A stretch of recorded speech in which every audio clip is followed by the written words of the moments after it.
Welcome and thank you for attending today's webinar, Getting to Know Your Federal and Regional Funders.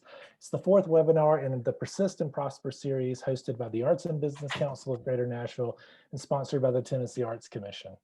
My name is Jonathan Harwell-Dye. I'm the Program Manager for the Arts and Business Council. And I want to begin by reminding everyone that today's webinar will be recorded and that we will share a link to that recording in the coming days. And then we will also provide links to the PDFs for the presentation materials for this session. So you'll have access to all of that after the fact, including the recording. On the agenda for today's session will be presentations by our three speakers, followed by a Q&A where you'll have an opportunity to submit your questions. And so please keep those questions in mind and you'll be able to submit those through the chat feature. I'll start by introducing our presenters today. We'll begin with a presentation by Josh Mauthe, who is the Senior Advisor to the Deputy Chairman, to the Senior Deputy Chairman of the National Endowment for the Arts. Welcome, Josh. Hello, everyone. Our next speaker will be Susie Surkamer, who is the President and CEO of South Arts. Susie, welcome. Hi, everybody. Delighted to be here today with you. Glad you're here. And our third speaker will be Ann Pope, Executive Director of the Tennessee Arts Commission. Hey, everybody. Hey, Ann. So glad you're here. And following the presentations, we'll move into a Q&A portion, and we'll be joined by Andi Mathis, who is the State and Regional Partnership Specialist for the National Endowment for the Arts, and Michael Orlove, who is Director of State, Regional and Local Partnerships and International Activities for the National Endowment for the Arts. Andi and Michael, welcome. Thank you so much for being here. Thanks. So happy to be with you all today. Thanks. Good to see everybody. We appreciate all of today's presenters for taking the time to be here with us and share their insights into their funding programs. I know you are all eager to hear from them. We've had a huge response to this webinar. And so we have a packed hour and 15-minute session today. So we'll jump right into it. It is my pleasure to welcome our first speaker, Josh Mauthe. Okay. Hi, everyone. I'm going to try to play a video real quick from our chairman. Hi, Tennessee. Thank you for joining us today. It's always great to speak to fellow Tennesseans. As some of you may know, I'm a native Tennessean, born in Memphis and now call Knoxville home. While the pandemic has caused devastation across the country, especially in the art sector, I'm so glad we can still find opportunities to get together. In 2019, between myself and staff, we visited all 50 states. And if not for the pandemic, we would have done the same in 2020. But we'll get back out there when the time is right. However, I am thrilled that I did get to spend 6 weeks this summer at home in Knoxville. And I can't wait to get to Tennessee again. But I am thankful that technology is such that we can have this town hall and stay connected. Stay safe, stay healthy, and have a wonderful holiday season. Josh, take it away.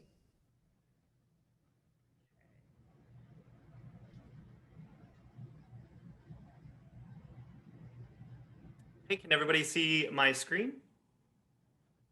Okay, perfect. Well, first, before I even get started, I wanted to thank everyone. Ann Pope, Executive Director, thank you so much for inviting us here today to speak with everyone, and also everyone on staff at the Arts Commission. Suzanne, Susan, and Jonathan, you've all been great to work with and a pleasure to get this thing rolling and get it all up and running. So thank you so much. I'll begin with where we started at the agency. We were founded in 1965 by President Lyndon B. Johnson. The National Endowment for the Arts is an independent federal agency. It's the only funder in America, public or private, that offers support in the arts to all 50 states, our US territories, and we try to get a funding grant in each of the 435 congressional districts. So we work very hard to hopefully meet that goal, but it is one of our main goals at the agency.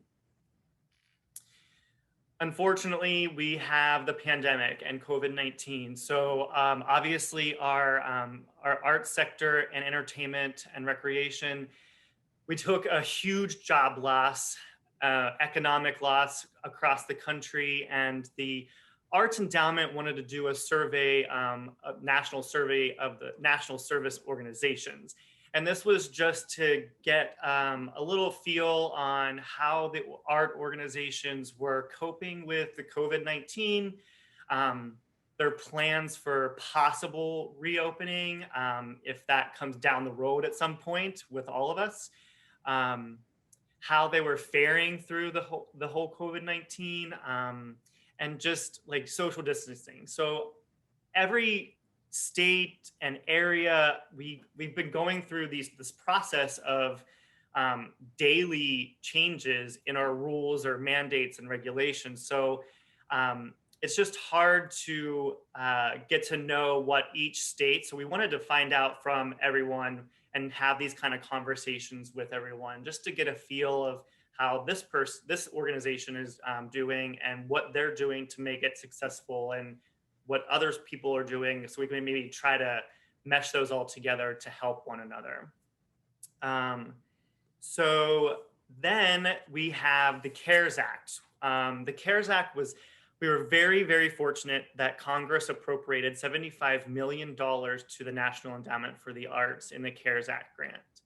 From that $75 million, $30 million went directly to our states and regions. And I want to point out that that was 18 days after the president signed the CARES Act into law, that the $30 million went out to our states and regions. So our staff at the Arts Endowment worked tirelessly, evenings and mornings, and just worked very hard to get that $30 million out to our states and regions. With that, we also had about $45 million for direct grants, and we were able to grant roughly 855 grants to art organizations. And those were obviously designated to save jobs, keep the lights on, keep the doors open.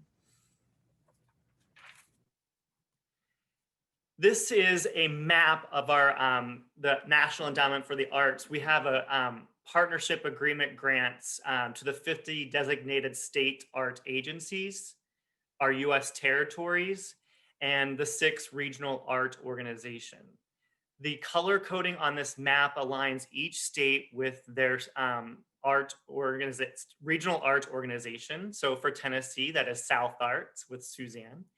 And by law, when Congress votes on our budget for the National Endowment for the Arts, by law, 40% of that total budget goes directly out to our states and regions, kind of like the CARES grant as well.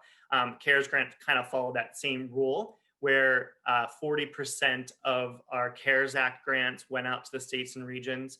40% of our total budget at the art agency also goes out to our states and regions. This is a slide showing all of our 15 art disciplines that we offer grant funding for. You would pick one of the disciplines that best fits your art project. And you would also contact our staff. We have dedicated staff members that are in each of these disciplines that are there, willing and ready to work with you. One of our main priorities, if I didn't mention this already, that Chairman Carter has, is that she wants access to the arts, and she wants you to have access to the agency. So on this one, contacting our staff for these different art disciplines, that's access to the agency, which is also giving you access to the arts. So it's a main priority of Chairman Carter's, and we work really hard to make that happen. I also like to point out on this slide, if you go to our website at Arts.gov, you will have a search engine. And if you type in 2020 guide, that will pull up our 2020 guide, which has a bunch of art articles in it, stuff about the agency. But for me, on page 20 and 21 is my important information for you all. And that has these 15 art disciplines. It gives a contact name, phone number, and email on pages 20 and 21 of the guide. And that's very important to contact our staff with questions and assistance throughout this process of a grant application. The review of grant applications, there's 3 levels to the review of a grant application. The first is a citizens panel, and that citizens panel is made up of a wide variety of gender, ethnicity, expertise, and geography. There's about 5 to 6 people on each panel. One of those people is a layperson, and that layperson is knowledgeable in the arts, but does not make a living from the arts. They review around 30 to 40 applications, and it takes them about 5 weeks to complete these application reviews and scores. From that, we send them to the National Council on the Arts, which is level 2. And the National Council on the Arts also makes their approvals and recommendations for funding. And then it goes off to level 3, which is our chairman, and she signs off on those recommendations from the panel and the National Council on the Arts. And you'll see below, it says become a panelist. To become a panelist, if you want, there's the link there. It's a short form that you would fill out. And if you would like to become a panelist and you fill out that form, you can also email me and I will get that your information over to the correct people. But if you do just fill it out on your own, becoming a panelist, if you're chosen, is a really good way for you to gain knowledge on what a successful application looks like and what a maybe not so successful application might look like. So it gives you that background knowledge, the inside knowledge, I guess, on if you decide in the future to apply for a grant with the Arts Endowment. There are 3 categories that are grants for organizations. We have grants for arts projects, Our Town, and research. These are our largest grants that we offer to nonprofit U.S. organizations, and they receive the bulk of our direct funding. The first one, grants for arts projects. So grants for arts projects, we usually give about 2,000 grants per year. You must have a 3-year history of arts programming to be eligible. You must also have a 1-to-1 non-federal cost match when you are applying for the grant. These grants, we fund large and small projects, new and existing projects, and projects that take place all over the United States, the US territories, and Washington, D.C. These grants include funding for the creation, presentation, and exhibition, education, and services to the field. There are 2 application deadlines per year, one in February and one in July, but you only can apply one time. So if you apply in February, you cannot apply in July, and vice versa. If you apply in July, decide to apply in July, you can't apply in February. And these grants generally range around $10,000 to $100,000. And I also like to tell a quick story. When I first got to the agency, which will be 2 years this coming February, I was attending a lot of these meetings for the disciplines just to get to know our agency, the staff at the agency, about the disciplines. And I was sitting in one of them, and a staff member came in a few minutes late to the meeting, and she apologized. And of course, everybody there knew who she was. I had just met her, but she was on the phone with someone who was applying for a grant. But what made the story so special to me was that she knew this person's name, She knew a lot about their family. She just had a lot of background knowledge on this one person that's filling out an application for funding for the grant for art organization. So it just went to show for me how personal and impactful our staff are to those who are applying for grants. And I can't say it enough. Please contact us.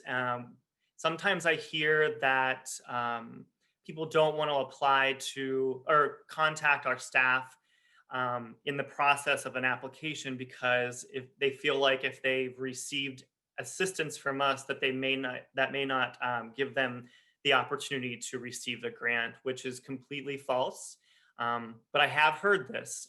So like I've mentioned before with the panel review, there's the 3 step levels, and that's how all the applications are viewed and scored. And our office and our agency staff members do not have say so in that. So please reach out to us. We're here, we're willing and wanting to help you. So we have Our Town, which is our National Endowment for the Arts Creative Placemaking Program. These grants support projects that integrate arts, culture, and design activities into efforts that strengthen our communities by advancing local economic, physical, and social outcomes. These applicants must partnership up with both a nonprofit design or cultural organization, as well as a local government entity. There's only one deadline per year, that's in August, and this is grants ranging between $25,000 to $150,000. It depends on the extent of your Our Town project as far as getting up into that $150,000 range, but most of them it's between the $25,000 and $50,000 range. We have research activities. There's just one deadline per year for research grants, and that's in March. The grants range between $10,000 and $100,000. We have research grants in the arts that research and investigates the value and or impact of the arts. We also have NEAA research labs, and the Arts Endowment publishes research materials and analysis on topics affecting our artists and art organizations. The Citizens Institute on Rural Design, or CIRD, I might use that because it's a little bit easier to say. The CIRD is a leadership initiative of the National Endowment for the Arts that conducts a partnership between the Project for Public Spaces along with the Orton Family Foundation. This simply is rural design that utilizes design strategies, and that's to improve a community's streets, buildings, public spaces, and landscapes. And this is also to address this specific physical, environmental, social, and economic challenges that our small communities are facing. So if you are a community of 50,000 people or less, you would qualify for the Citizens Institute on Rural Design. And you can go to our website, you can type in Citizen Institute on Rural Design or CIRD, and it will pop up with all the information that you need to apply with contact information, guidelines, all of that. Some eligibility requirements. There's also a full list on our website at Arts.gov, but I like to go over a few. You have to have a DUNS number to apply for a grant with the Arts Endowment. You also must be registered with grants.gov and sam.gov. Like I mentioned before, you must have that 3-year art history programming to be eligible and have that 1-to-1 non-federal cost match. And again, you can go to our website and find more eligibility requirements that we have listed there. Some organizations that we fund, again, there's a list on our website, but we fund nonprofit, non-profit tax-exempt 501c3 U.S. organizations, local art agencies, school districts, and nonprofit colleges and universities, such as historically Black colleges and universities, Hispanic serving institution, and tribal colleges and universities. These are the majority of our Arts Endowment grants that we award to nonprofit tax-exempt 501c3 U.S. organizations that offer art programming. Some funding may not be used for the general operating support or seasonal support, the creation of new organizations, facility construction, purchase, or renovation. The funding can be used for the design portion, which is one of our 15 art disciplines, but we cannot fund the construction, purchase, or renovation of a building. And we can also, like I mentioned before, we do fund school districts, but we cannot fund individual schools. Some helpful hints: make sure that you have your up-to-date grants.gov and sam.gov registrations. Just make sure that they're not expired by the time our deadlines are up. Contact our staff with questions. I've been saying this too many times, so many times. Please contact our staff with questions. We really want to help you succeed and have a successful art project and an application. Ask a friend to proofread for typos and clarity. We've all been there. We've all worked on different documents that we think everything looks great with grammar and typos. But have someone that's maybe not part of your application process read your application, obviously for typos and clarity. But in that project description portion, if that project description portion of the application comes across very clearly to this person doing your proofreading for you, and it shows what you mean as far as this project and what you want the outcome to be, I think you're on the way to a successful application. Also, tell a story in this. Why this project? Why now? And what will change as a result of this project? And as always, there's sample application narratives on our website that you can view at Arts.gov. This is a screenshot of our newly designed website at the Arts Endowment. I'm not sure if you've been on the website in the last few months, but we definitely have this nicely well-organized new website that our staff has worked so hard on. It's a lot more user-friendly. But if you're applying for a grant, you would go to the menu tab, and the drop-down tabs would be grants, initiatives, stories, and so on. If you're applying for a grant, you would go to the grants tab in the red circle, and it lists out all the different grants that we offer, with whether it's a grants for arts projects, Challenge America, Our Town, research awards, and grants for individuals. I didn't mention this before, but we do not give funding for individual artists, but we do give literary individual grants for literary artists in that department, but we don't do it in the 15 art disciplines that we have offered. Some national initiatives that we have. This one's a really good one. Our national initiatives, one of them is Creative Forces. Creative Forces is, for me, I find it very powerful, that it's where we use arts therapy to help our wounded soldiers with PTSD or psychological problems after the war. There's about 13 clinical sites across the country that use arts therapy, and it just goes to show how important, influential, moving, and powerful the arts are to our daily lives. We also have Big Read. The Big Read is a dynamic reading program for our communities where you can get a grant for the Big Read program. The grant goes towards anything where you could have the the author of a book that's from our list that we have online that we pick each year. It varies in genre, theme, and points of view. So you can have the author come in and speak to the community, which is also always a great opportunity for people. We also have Blue Star Museums, which is kind of similar to Creative Forces in a way, but it's where about 2,000 art museums across the United States takes part in this, and where they give free admission to our active military and their immediate family members. So again, helping our military out, they've helped us, we're helping them.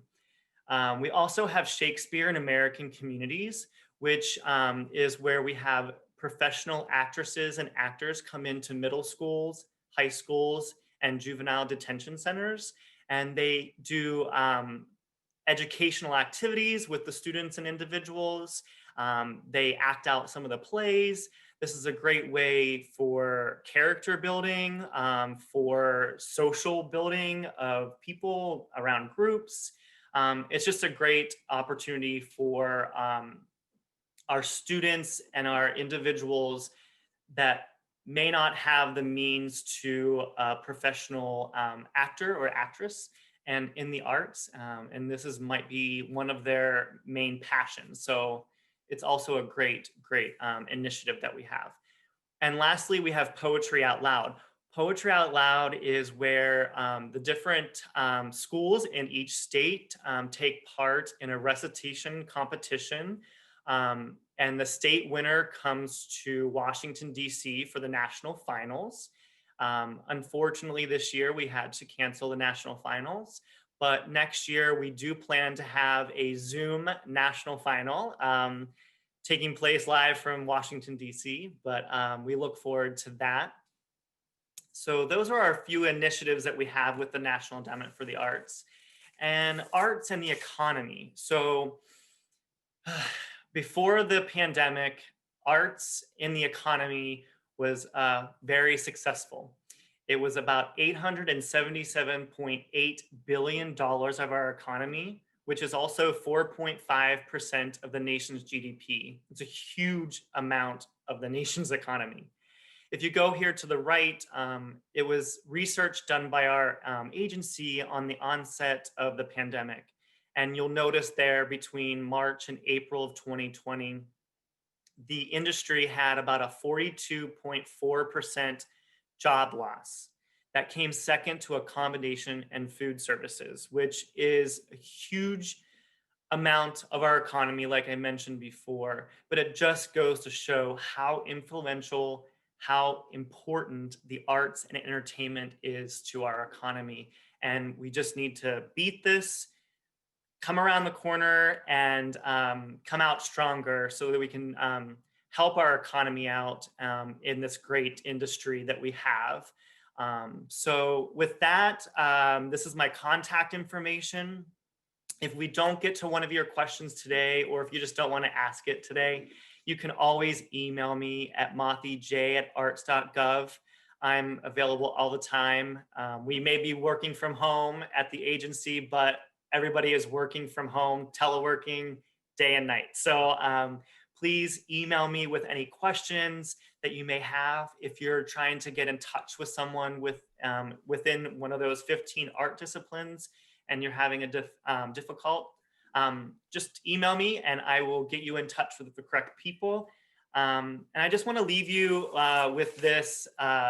Just always remember that the National Endowments for the Arts is always here for you. We want to help you. We want you to be successful, and we want those applications to be successful so we can get that money out the door and help our economy. So I just want to thank you all for having me here today, and I will stop sharing right now. We can go on to the next person. Thank you so much. Incredible information, and we really appreciate you being here and sharing all of that wonderful stuff. And I think it's really important for everyone to know that the National Endowment for the Arts is there for them. And we appreciate you being there for us and for everyone in the arts community in Tennessee. Thank you. So, and it is now my pleasure to introduce our next speaker, Susie Surkamer from South Arts. Susie, are you ready? I am ready. Fantastic. Everybody, I'm very happy to be with you today and so glad to be talking about supporting and promoting the arts in Tennessee and the South. First slide, please. My name is Susie Surkamer, and I am the president and CEO of South Arts. Hold on Susie, just a are second. you able There to? we go. There we go. All right, that's me.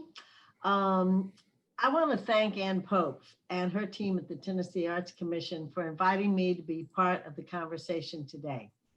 As Executive Director of your State Arts Commission, Ann serves on the board of South Arts and is on our executive committee. She represents Tennessee so well and provides valuable leadership for South Arts and the entire Southern region.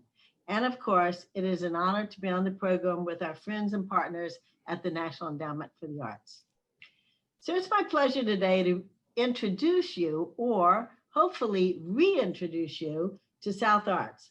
A lot has changed for us in the last few years, and that will continue in the near future.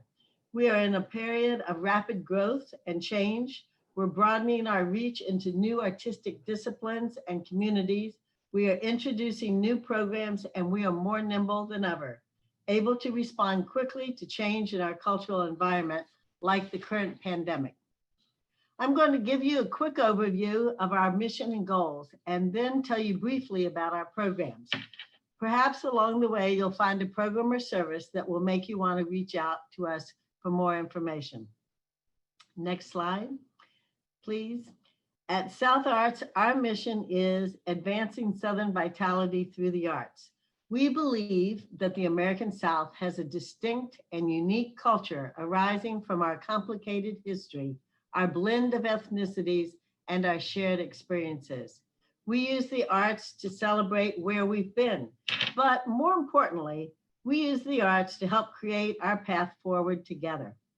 At South Arts, we believe the arts and the opportunity for all people to benefit from the arts have the power to build stronger communities and a more vibrant, successful South. South Arts is one of 6 regional arts organizations around the country. Next slide, please. We work on behalf of 9 Southern states. You can see them there, including Tennessee. Each of these states has its own state arts council and its own unique approach to serving the arts. We create a platform where those states can come together to address common challenges and opportunities, collaborate with one another, and amplify their work within the region.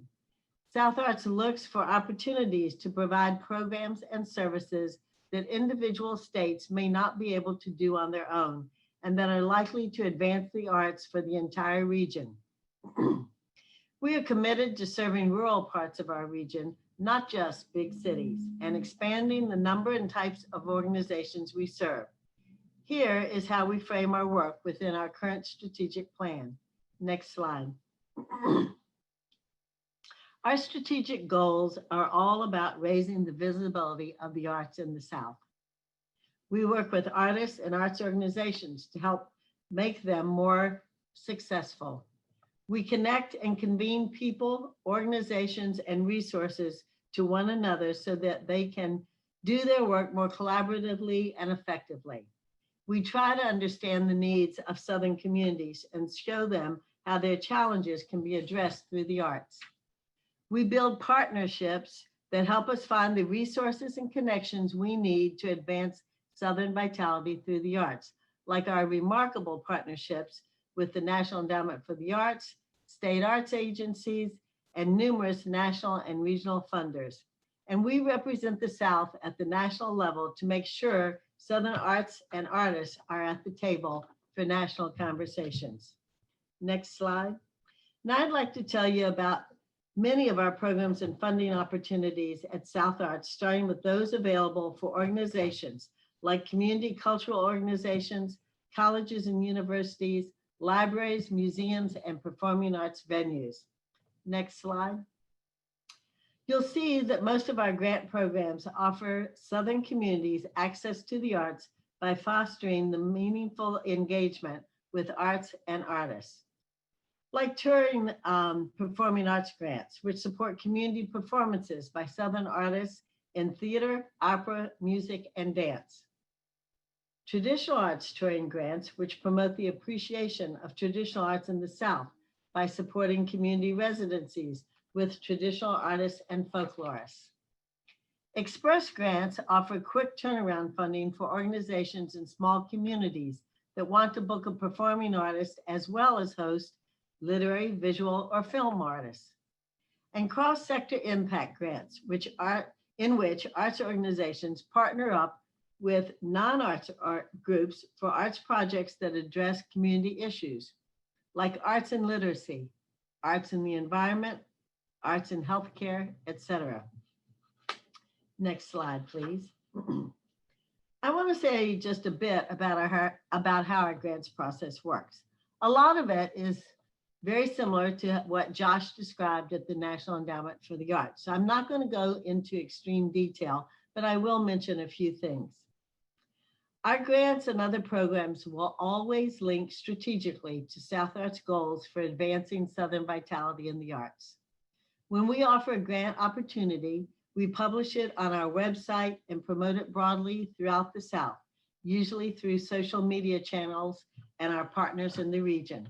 We rely heavily on our state arts commissions to help get the word out.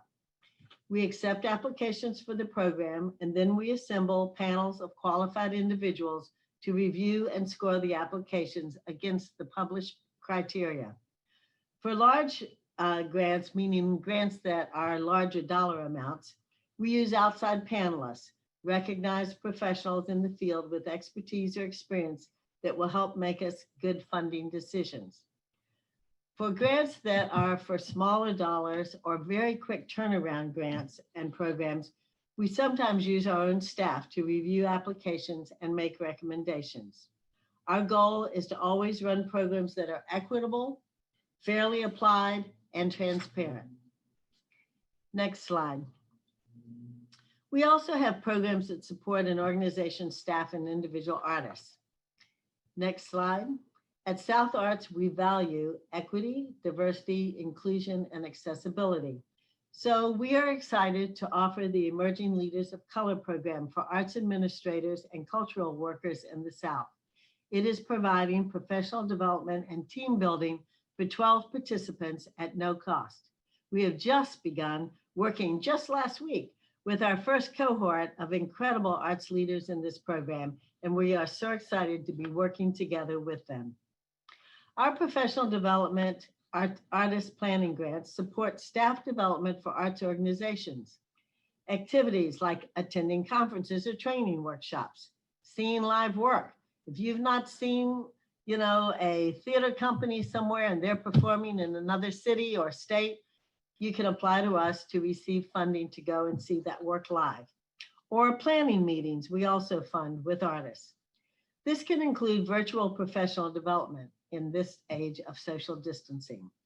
And we often offer scholarships for important conferences and trainings where we feel Southern arts organizations and artists will benefit from participating. One example is the upcoming Creative Placemaking Leadership Conference, which I will say more about in just a second.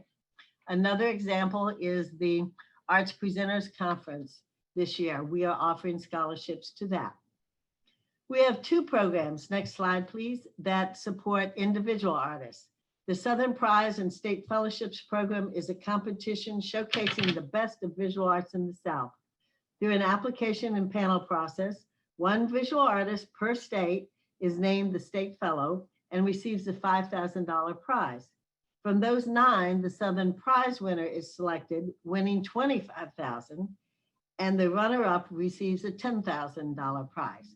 So when we usually have an event that announces the Southern Prize winner, one artist walks away that night with $30,000, another one with $15,000, and the other 7 with $5,000. It's a pretty exciting event. And the Individual Artist Career Opportunity Grant helps artists take advantage of potential career-changing opportunities, like participating in a major exhibition or presenting or performing work at a renowned festival or event. Next slide, please. We have programs that do involve grants. We have programs that do not involve grants, but still engage Southern communities with the arts, such as, next slide, Southern Circuit, a tour of independent films that brings filmmakers to Southern communities. Community screening partners help curate the films and host question and answer sessions with the filmmakers. This year, we have Tennessee screening partners in Johnson City, Maryville, and Nashville. And while we are all social distancing, these screenings are online. So check them out. Anybody can attend. We have 2 dance initiatives for presenting and touring modern dance and contemporary ballet. For more than 10 years, the Dance Touring Initiative has worked with Southern organizations to improve their capacity to host dance performances, including professional development, grants, and convenings. More recently, we are working with 5 dance companies in the South to increase their touring capabilities. When our great artist groups are touring again, and that will happen, our hope is that organizations in the South and beyond will be interested in presenting these amazing dance companies. Next slide, please. We have some major programs that are the result of partnerships with regional and national funders. In These Mountains is a partnership with the Cargill Foundation and the State Arts Councils in Tennessee, Kentucky, and North Carolina to preserve and promote folk and traditional arts of Central Appalachia. We offer fellowships to master artists, support apprenticeship programs, arts education around Appalachian arts, and documentation and scholarly research. Jazz Road is a national program we lead in partnership with the other 5 regional arts organizations, the Doris Duke Charitable Trust and the Mellon Foundation. It is a touring and residency program to spread jazz throughout the country, strengthen work opportunities and compensation for jazz artists, and bolster deeper engagement between jazz musicians, presenters, and communities. The Creative Placemaking Leadership Summit is an annual regional conference in the South.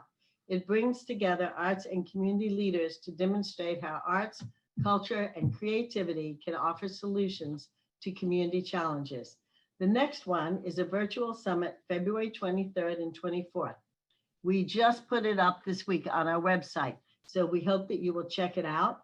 As I mentioned earlier, South Arts is offering scholarships, thanks to some help from the National Endowment for the Arts, to cover the registration fees for folks from rural and small communities. So be sure to check it out. And Arts Ready is an online resource to help arts organizations engage in crisis planning and management. Whether it's a man-made or a natural disaster, we all know that preparation is key if arts organizations are to survive. Next slide, please. And speaking of a crisis, I want to take a moment to tell you what we've been doing related to the pandemic.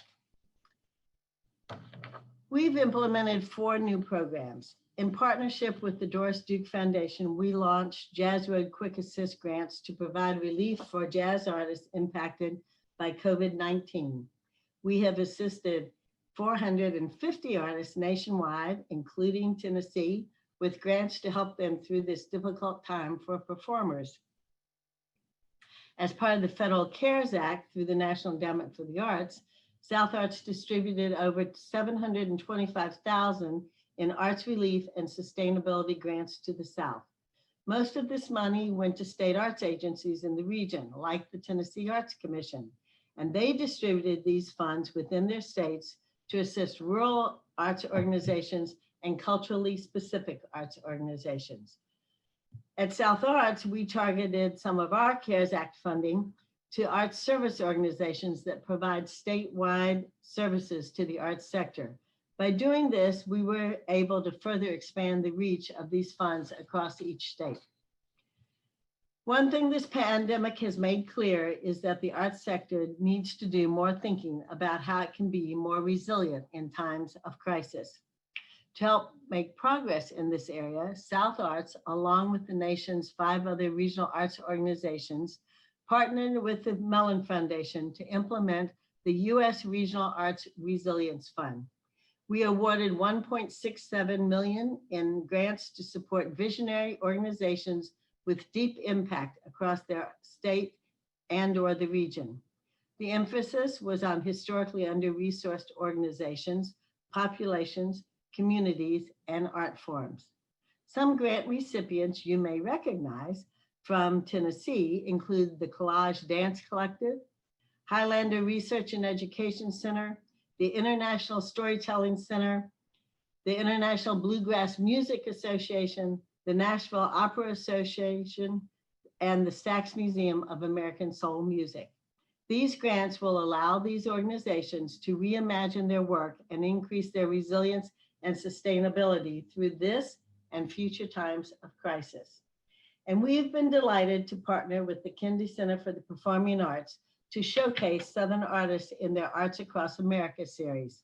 South Arts identified performers from the South for 10 one-hour performances, which are broadcast through the Kennedy Center's online platforms. This has been a fantastic opportunity to showcase Southern artists to the Kennedy Center's huge online audience during a time when live in-person concerts are simply not possible. Next slide, please. This is a really quick and general overview of our priorities and programs at South Arts, sort of like speed dating. If you'd like to know about any of these opportunities, you can visit our website or contact our staff or me via phone or email to discuss programs and services. And like the endowment, we really do want to hear from you. We would love to talk about ways we can work together to advance Southern vitality through the arts. I look forward to our question and answer period. Thanks so much for letting me be here with you. Thank you so much, Susie. We really appreciate you and all the work that South Arts does for the Southern region. And now it's my pleasure to introduce Ann Pope, Executive Director of the Tennessee Arts Commission. Thank you, Jonathan. And I'm going to try to be quick because I know we want to get a lot of questions. I know there's going to be a lot of questions to Josh and to Susie and Andi and Michael. So I'm just going to be real quick here. So if we'll go to my slides, if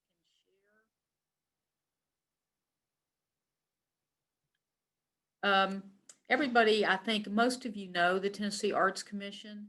You will see when we get to this first slide, can everybody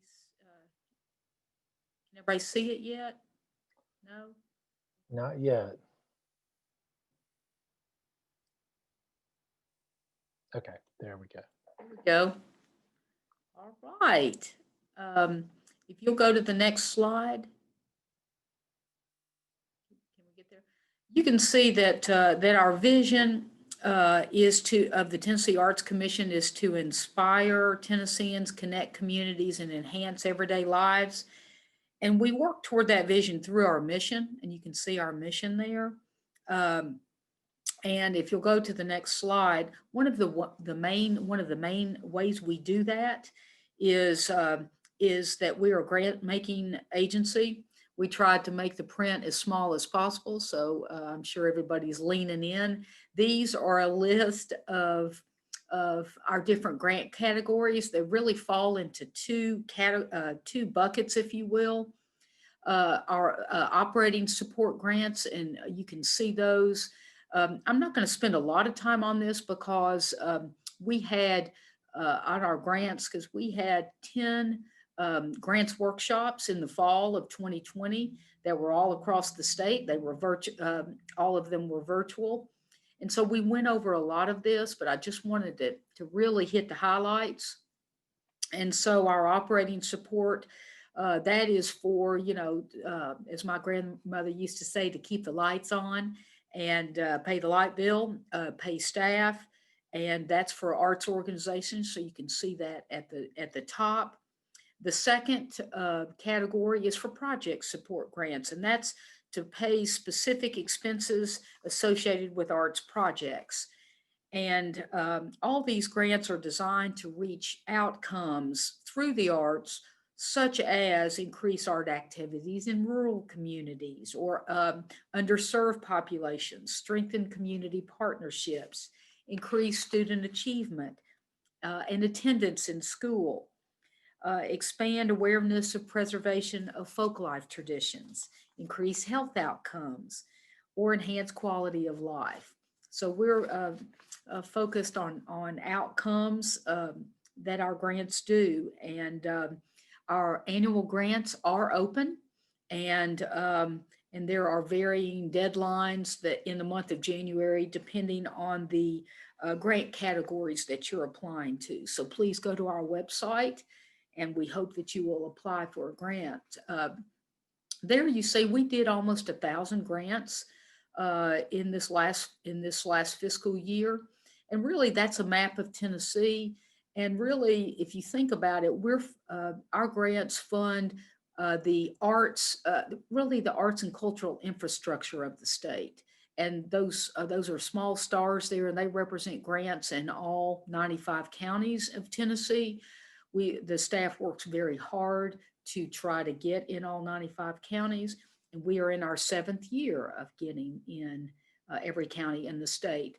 So you can see the grants have a wide reach there, to the tune of over 8 million adults and almost 3 million children and youth.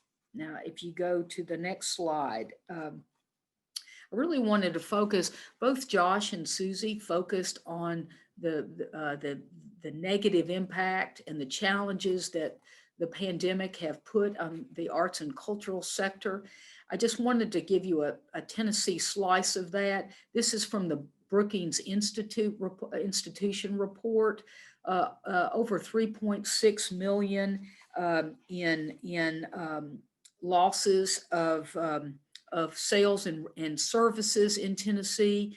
And you can see almost 62,000 jobs in the creative industry sector. Now, if you go to the next slide.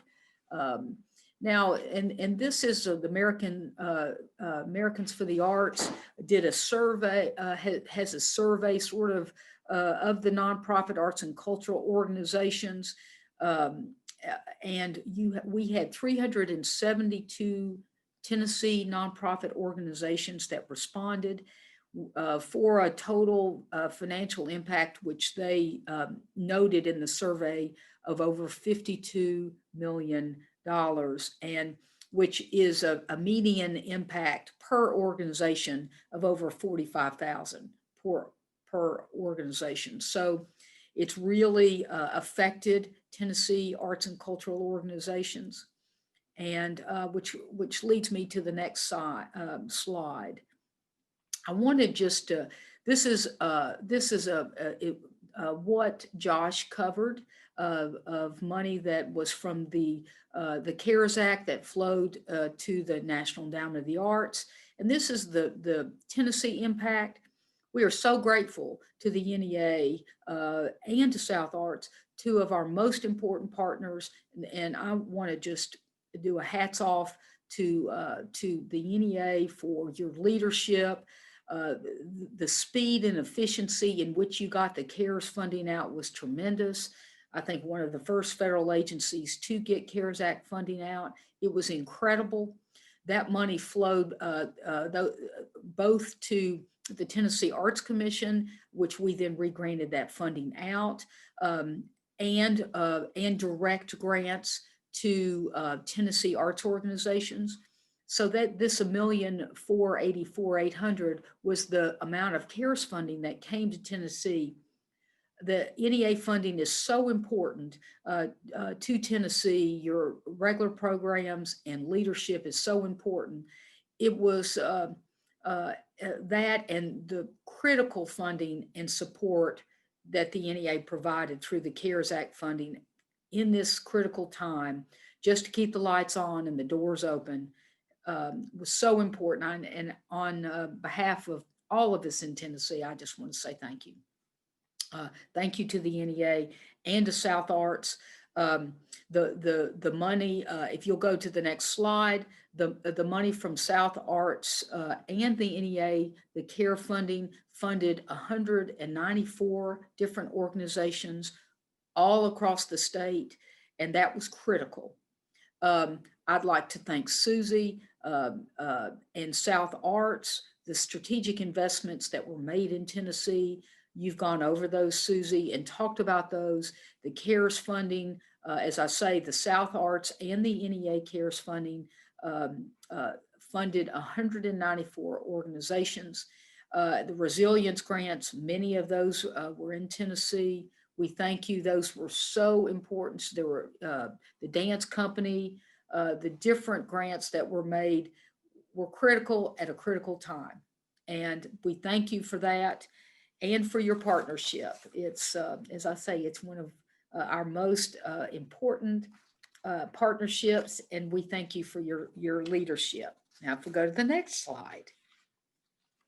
And so this I'm just from the statewide perspective, just to give everybody a little bit of a highlight. The state also, we at the Arts Commission, we did when the pandemic hit, we took all our canceled grants, any canceled programs, we rolled that funding up and put out a statewide COVID supplement in addition to the CARES funding. That was to 92 of our operating support grantees.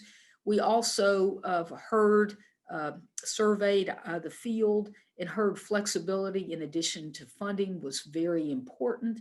And so we extended reporting deadlines and tried to allow many of our arts organizations to convert project support grants to operating support grants to be used wherever they needed it.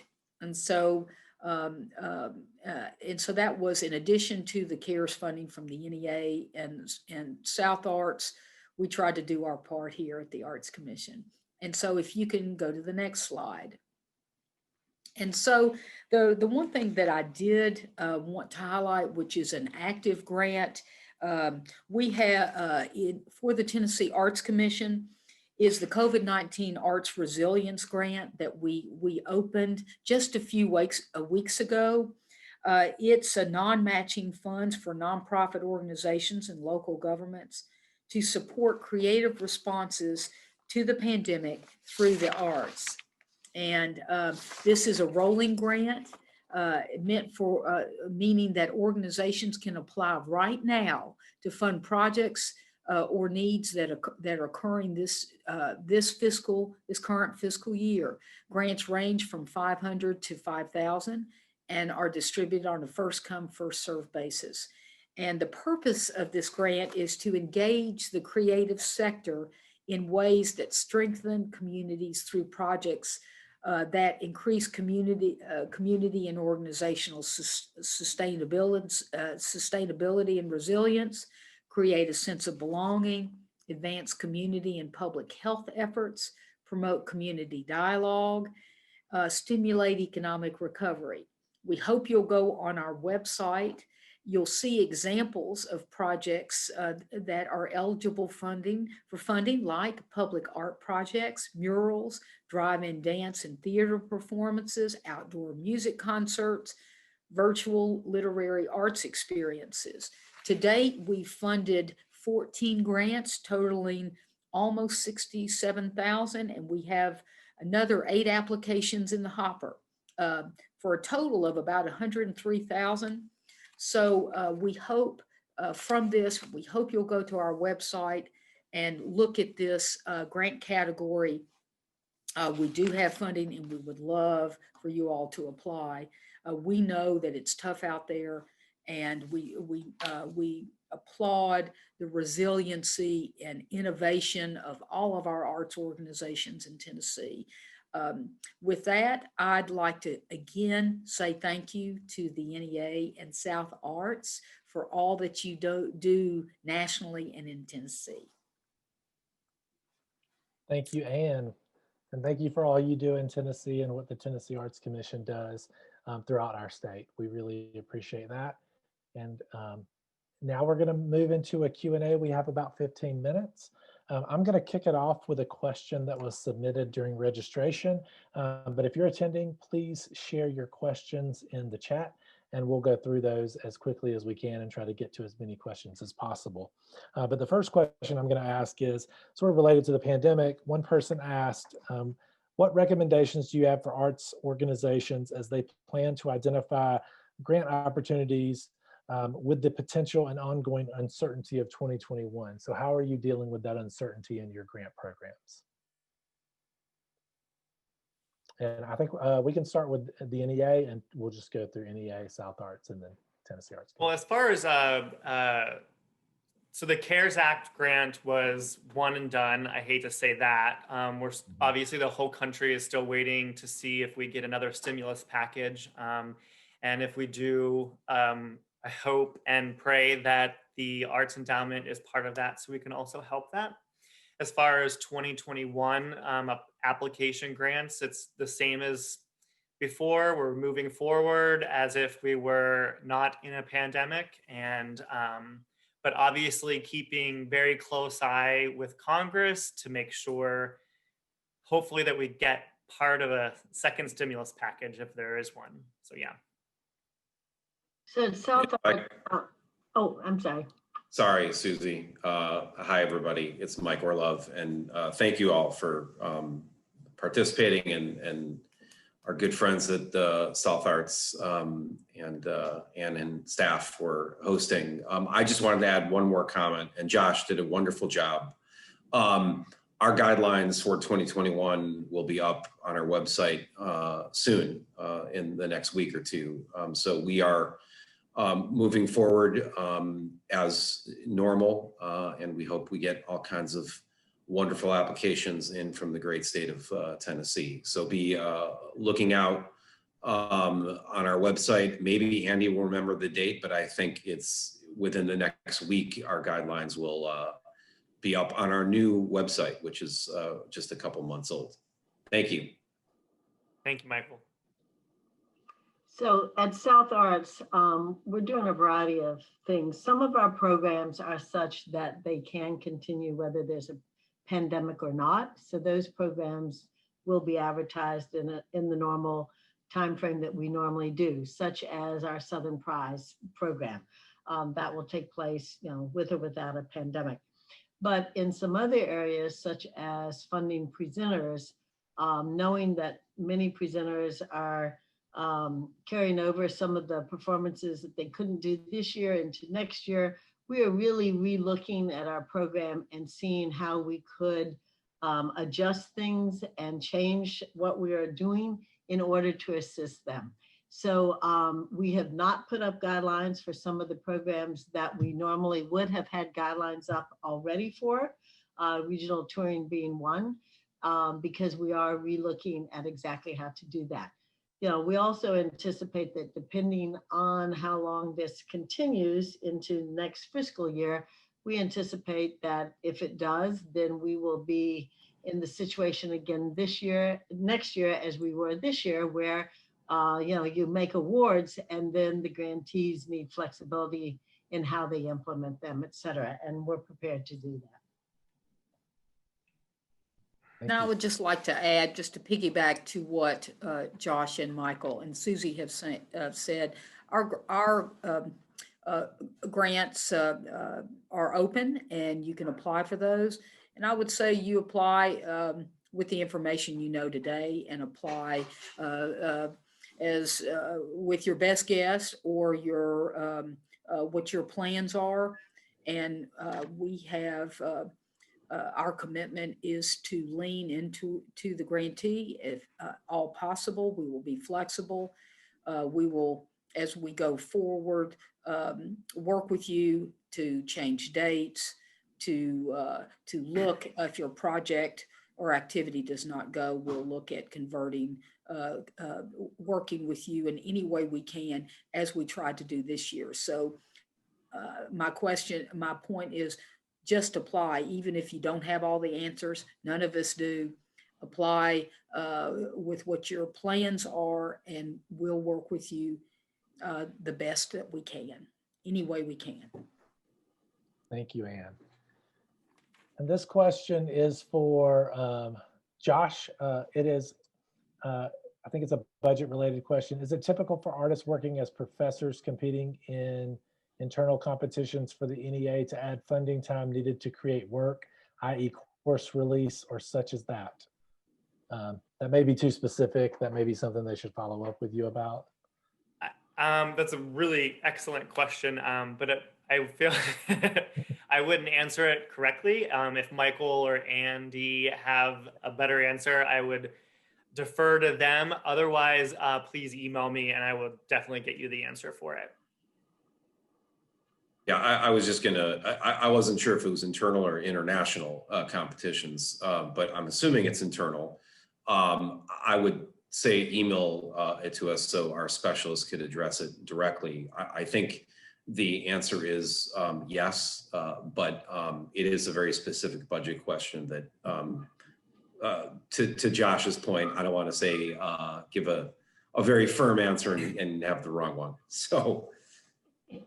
Absolutely. I concur with what both Josh and Michael have said. And yes, we do pay artists for their time devoted to a grant project. Thank you so much. And this question is for Susie and the South Arts team. Curious how the organization is shifting efforts following the sunset of PAE. Yes, the Performing Arts Exchange.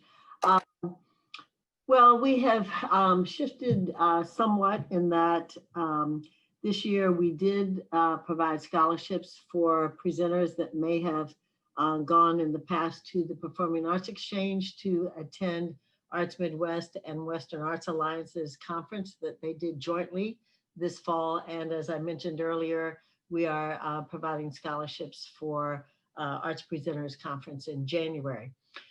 We are in the midst actually of looking at what we are doing between now and 2025. And that is something which we are very conscious about, that we have committed to provide various different things for that constituency. And so as we do that planning this spring and we take that to our board in June, then I'd have a better response. But we have discussed a variety of things, but have not rolled out any particular new programs other than, you know, funding some conference registrations.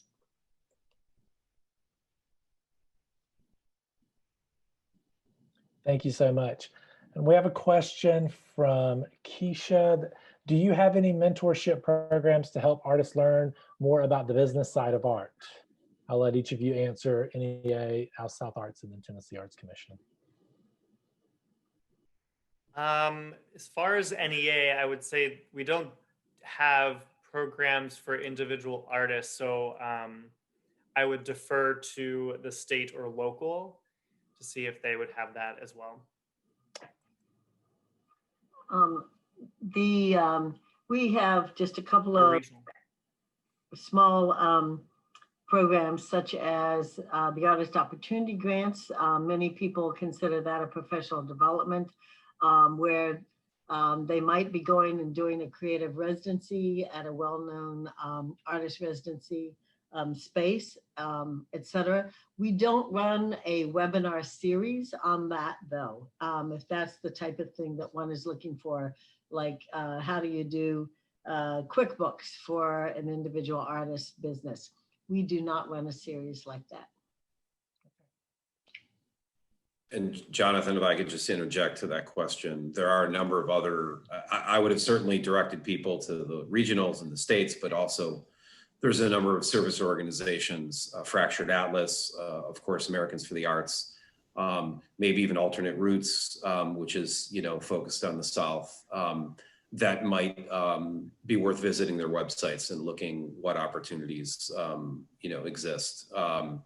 I'm also thinking about CCI, which I always forget what CCI stands for, but Angie Kim's shop in California that does a ton of business related workshops and webinars. So look more into your the other service organizations around the country. And certainly if an organization came into us looking for us to fund a program of capacity building for artists, that's a kind of project that could be eligible, but we don't run our own programs like that. And this is Ann Pope. I'd like to just add on.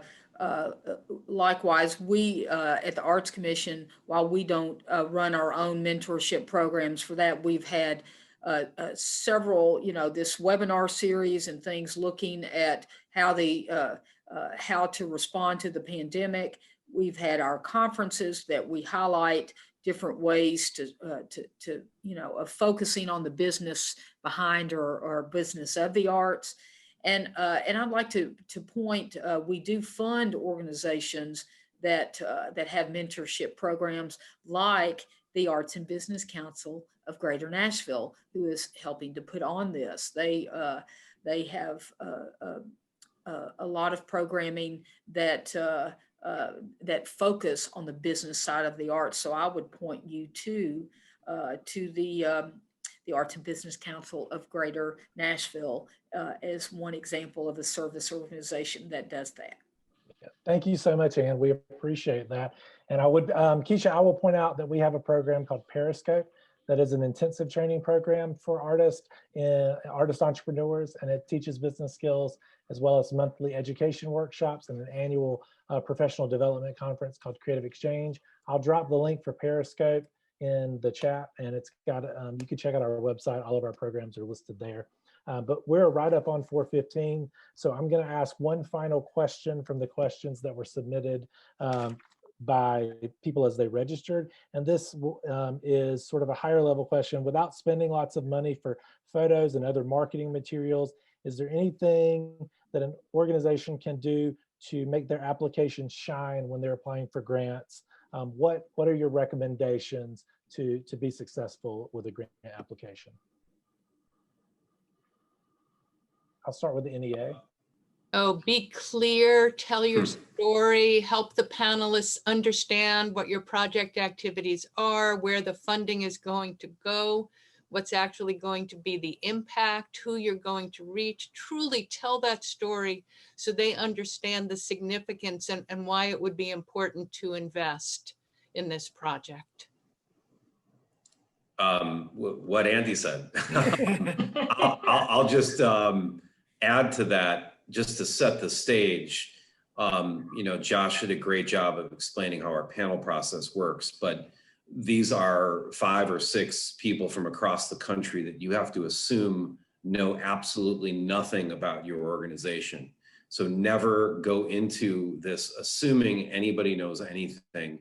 And you have to start from the beginning, but this is where your work samples, I think, can play a really strong role. The narrative is one thing, but remember that these panelists are reading 35, 40, 45 applications, and what makes an application come to life is work samples. And so sharing work samples about the artistry is one thing, but there's always time for you to share a work sample about yourself, about the organization, about what makes you get up every day and is excited to be at work. So I think that's a really important part of the application is work samples. Imagine you are a panelist sitting in the room reading through your application. What is going to get you excited? Ditto for Michael's comments and Andy's comments. I also would add, if you have a website, it's important how easy that website is to get around, et cetera, so that the panelists can understand your organization. They don't have an hour just to explore your website, so it needs to be easily navigatable. Also, is there setting the context for your organization in your community or in your state, et cetera? Is there anything that is critically important? Without your organization, what wouldn't happen, et cetera? Just anything that sets the context that will make your organization really valuable to what it's doing and to the constituents.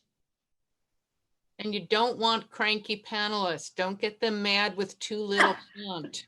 Make it cute and readable. Leave some white space. You don't know what kind of comments we get from our panelists. Don't get them mad. And while we're dishing out advice, and Vesna was asking a question, and she already knew who her contact was at the agency. Always establish a contact with somebody at the agency. If you're applying in music, just go on our website and you can find out who is your contact in music or dance or theater. Josh or Andi or I could help connect you with those people, but establish a relationship so you can ask these questions. We are public servants. We are here to help you. So you're not bothering us by emailing us or calling us. Although if you call us, it might not go to our home. Emailing us is the best thing to do right now.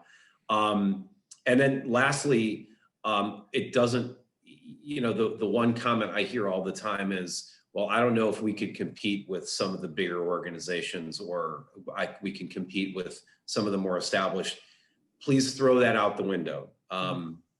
We have different panelists come in each round, and they're from all across the country. I'm sure there are people on this Zoom that have been panelists before.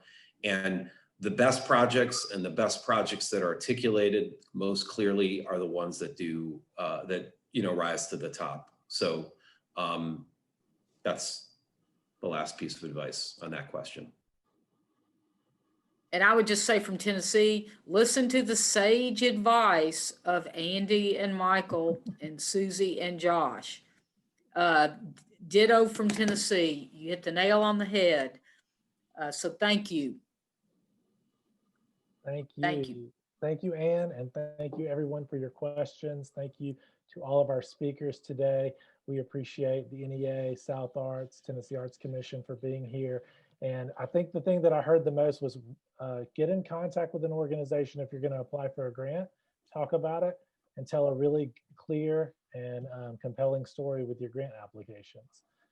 So we did record this session, so you will get a link to this probably in the next few days, as well as links to all the presentations. So you will have everyone's contact info and you will be able to reach out.